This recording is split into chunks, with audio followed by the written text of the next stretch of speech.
Hello students, last time I discussed with you in live classes different journal entries related to realization account. Now let's see section 48 of Indian Partnership Act 1932, which is there in your syllabus.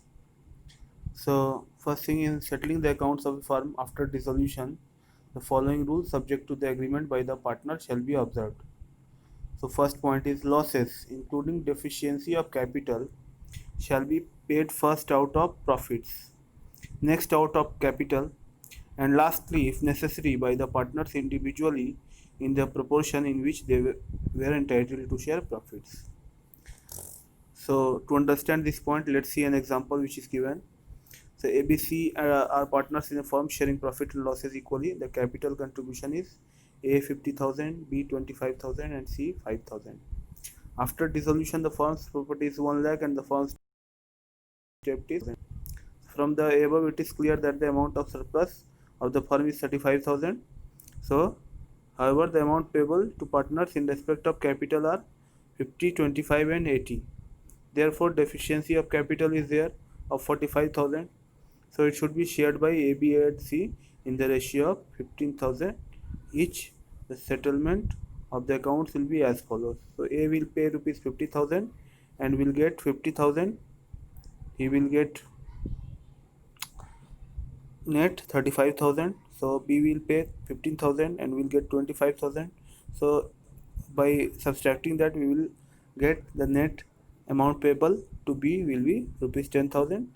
And again for C, his capital is 5 and his due is 15. So he will pay 10,000.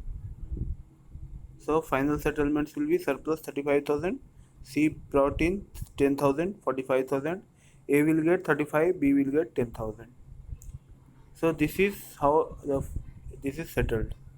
Now let's see the assets of the firm, including any sums contributed by the partners to make up deficiency of capital, shall be applied in the following manner and order.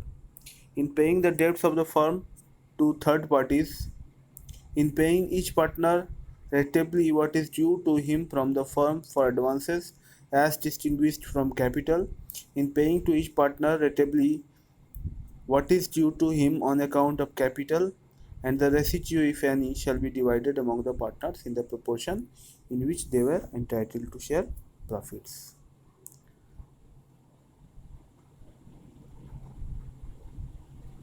So this was second point.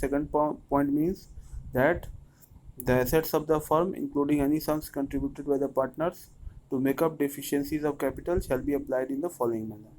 So at first the debts of the firm will be paid of the external parties, and second, in paying each partner suitably what is due to him from the firm for advances are distinguished from capital.